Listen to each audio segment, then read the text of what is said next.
તો આ તરફ મોરબી પંચાસર રોડ પરથી પણ બોગસ તબીબ ઝડપાયો છે। ઘરના રૂમમાં આ દવાખાનું ચલાવતો હતો અને અશ્વિન નકુમ નામના બોગસ ડોક્ટરની ધરપકડ કરવામાં આવી છે। એલોપેથી દવાઓ તેમજ બોટલો ઇન્જેક્શન મળી કુલ ₹18,762નો મુદ્દામાલ કબજે કરવામાં આવ્યો છે। મોરબી સિટી એ ડિવિઝન પોલીસે ગુનો નોંધી કાર્યવાહી હાથ ધરી છે। તો ડિગ્રી વગર દવાખાનું ચલાવતો હતો। અમરેલી ખાતે જે ડોક્ટર હતો તે ડિગ્રી વગર દવાખાનું ચલાવતો હતો અને જે દર્દીઓ છે તેને દવાઓ પણ આપતો હતો। બીજી તરફ જે આ ઘટના સામે આવી છે મોરબીની કે જ્યાં મોરબીમાં પણ ડોક્ટર દ્વારા એલોપેથી દવાઓ છે તે દર્દીને આપવામાં આવતી હતી અને ઘરના રૂમમાં જ આ દવાખાનું ચલાવવામાં આવતું હતું। હવે મહાકુંભ મેળા માટે થઈ જાઓ તૈયાર, કારણ કે મહાકુંભ મેળા માટે હવે સ્પેશિયલ ટ્રેન દોડશે। પશ્ચિમ રેલવે દ્વારા મહાકુંભ મેળા માટે મહત્વનો નિર્ણય કરવામાં આવ્યો છે। ભાવનગરથી બનારસ જવા માટે હવે સ્પેશિયલ ટ્રેન મળશે અને 3 સ્પેશિયલ ટ્રેન દોડાવવામાં આવશે। તો જાન્યુઆરીમાં 1 અને ફેબ્રુઆરીમાં 2 સ્પેશિયલ ટ્રેનો દોડશે તેમજ ટ્રેન 22 જાન્યુઆરી, 16 ફેબ્રુઆરી અને 20 ફેબ્રુઆરીએ બનારસ કુંભ મેળામાં જશે।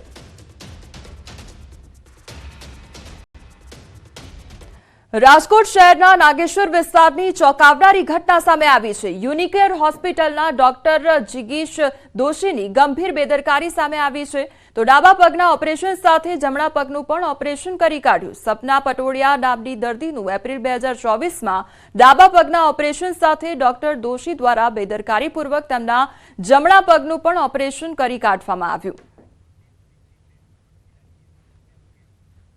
રાજકોટ ખાતે પોલીસ દ્વારા પ્રેસ કોન્ફરન્સ કરવામાં આવી રહી છે। સીધા જઈશું તે તરફ। તો જે નગમાબેન છે એમના નવલસિંહના સંપર્કમાં આવ્યા અને બંનેમાં મિત્રતા થઈ। પછી નગમા જે છે એ નવલસિંહ ઉપર લગ્ન કરવા માટે પ્રેશર કરતી હતી। નવલસિંહ એમને ના પાડતો હતો અથવા એ પણ કહેતો હતો કે અમુક સમય પછી અમે લગ્ન કરી લઈએ। પછી નગમાના જે વલણ હતો કે તમારી સાથે લગ્ન કરવાના જ છે એ ચાલુ રહ્યું। તો નવલસિંહે આ વિચાર્યું કે હવે નગમાને રસ્તાથી હટાવી દેવાના છે। તો નગમાને પોતાના ઘરે બોલાયા અને એમના મર્ડર કરીને એમની બોડીના કટકા કરીને મોરબી જિલ્લામાં દાટી દીધેલ હતી। તે સંબંધમાં ત્યાં મોરબી જિલ્લામાં ગુનો પણ દાખલ કરવામાં આવ્યો છે। હવે આ જે કાદરભાઈ છે એમના પુત્રી નગમા એ ગાયબ હતી, તો એ પોલીસ પાસે જવાનું કહેતા હતા। નવલસિંહ પાસે એમની જે અવરજવર હતી એ ચાલુ હતી, કેમ કે નવલસિંહ ઉપર એમને કોઈ શક ના હતો। નવલસિંહ કેમ કે ભુવા હતો અને કાદરભાઈની ફેમિલી પણ તાંત્રિક વિદ્યામાં વિશ્વાસ કરતી હતી, તો એમને લાગ્યું કે નવલસિંહ જે છે અમારી સમસ્યાનું નિરાકરણ કરી દેશે। નવલસિંહ કહેતો હતો કે તમારી જે પુત્રી છે નગમાબેન એ ટૂંક સમયમાં પરત આવી જશે। પણ ફરીથી લગભગ 15થી 30 દિવસ પછી નગમા પરત નથી આવી, તો એ લોકોએ ફરીથી કીધું કે અમે પોલીસ પાસે જવાના છે। તો નવલસિંહના દિમાગમાં આ હતું કે આ લોકો પોલીસ પાસે જતા રહે તો અમારા જે આ ભેદ છે ખુલી જશે અને નગમાના મર્ડરમાં હું જેલમાં જતા રહીશું। તો આ ત્રણેય લોકોને પોતાના રસ્તાથી હટાવવા માટે નવલસિંહે આ પ્લાન ઘડ્યો। એમના જે દૂરના સંબંધી થાય છે જીગર ગોહિલ, એમને અમદાવાદથી બોલાયો અને કાદરભાઈની ફેમિલીને કીધું કે જેતપુર પાસે એક દરગાહ છે, તમે ત્યાં આવી જાઓ અને ત્યાં એ તાંત્રિક વિદ્યા કરીએ। આ તાંત્રિક વિદ્યા કરવાથી તમારા જે પુત્રી છે નગમાબેન એ પરત આવી જશે અને તમારા જે આર્થિક સંકટ છે એનું પણ નિવારણ થઈ જશે અને તમારા પુત્ર આસિફ જેના લગ્ન થતા નથી એમના લગ્ન પણ થઈ જશે। તો એ લોકો ઝાંસામાં આવીને ત્યાં જેતપુર પહોંચી ગયા। ત્યાં દરગાહ પાસે તંત્રવિધિ કરી, પછી ત્યાંથી એક બીજી દરગાહ ઉપર તંત્ર વિધિ કરવા માટે અહીંયા પડધરી પોલીસ સ્ટેશનની હદમાં રામપર ગામ પાસે આવેલ અને ત્યાં અંધેરો થઈ ગયો હતો। નવલસિંહને લાગ્યું કે આ ઉચિત સમય છે, તો એમની પાસે જે ઝેરી દવા હતી એ પીવડાવીને અને આ ત્રણેય લોકોના એ મર્ડર કર્યો છે। આ જે સુસાઇડ નોટ છે એ ખરેખર નવલસિંહ ચાવડા દ્વારા ચોટીલા ખાતે ત્યાંથી કાગળ લઈને પોતાની ગાડીમાં બેસીને ત્યાં નવલસિંહે આ સુસાઇડ નોટ લખી હતી અને આમાં લખ્યું હતું કે આર્થિક સંકટના કારણે અને હોસ્પિટલમાં જે વધારે ખર્ચો અમારો થઈ રહ્યો છે એના કારણે અમે સુસાઇડ કરી રહ્યા છીએ અને આમાં કોઈ બીજાના વાંક નથી। રીતે? કારણ કે દવા એમને તો ઓલા લોકોએ પીધી નહીં હોય, કઈ રીતે પીવડાવી હતી? આ લોકો કન્વિન્સ કર્યા હતા એને કે શું કઈ રીતે? હા, એ કે આ દવા છે, આ માતાજી જે છે મેલડી માતા એમના પ્રસાદ છે, આપ આ દવા પી લો અને પછી આપને દરગાહમાં જઈએ, જેથી કરીને આપના જે તમામ સંકટો છે એ દૂર થઈ જશે. જીગર ગોહિલ છે એ એમના ભાઈની પણ હત્યા નવલસિંહે કરી. હા, જીગરભાઈ જે છે એમના ભાઈના જે મર્ડર છે 2021માં નવલસિંહ ચાવડા દ્વારા કરવામાં આવેલ હતું. એક તો આ કારણ હતું કે જીગર પહેલી વખત અમદાવાદ સિટી પોલીસ પાસે ગયા.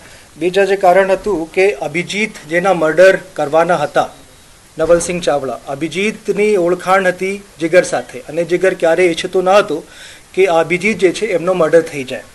અને ત્રીજો, જીગરને આ ખબર હતી કે જે 3 મર્ડર અહીંયા કર્યા છે પડધરી પોલીસ સ્ટેશનની હદમાં, એ જીગરને બધી ખબર છે અને નવલ આ ઈચ્છે છે કે હવે જીગર પણ મારા રસ્તાથી હટી જાય, તો જીગર નેક્સ્ટ ટાર્ગેટ બની શકે એના પણ ડર જીગરમાં હતો. નવલસિંહ સાથે કેટલી હત્યામાં જીગર એની સાથે રહ્યો છે? એ 3 હત્યાઓ જે છે આમાં તો છે જ, અને જે નગમાની હત્યા થઈ વઢવાણમાં આમાં પણ આનું રોલ છે. એ 4નું રોલ અત્યાર સુધીની તપાસમાં અમારી સામે આવ્યું છે. જીગર સામે કોઈ અન્ય ગુનાઓ નોંધાયેલા છે? એક ગુના એના વિરુદ્ધમાં નિકોલ પોલીસ સ્ટેશનની હદમાં નોંધવામાં આવેલું છે. એ 324 આઈપીસી મારામારીના ગુનો એના વિરુદ્ધમાં દાખલ થયેલું છે. થઈ ગયું, હવે હિન્દીમાં શું કરવું?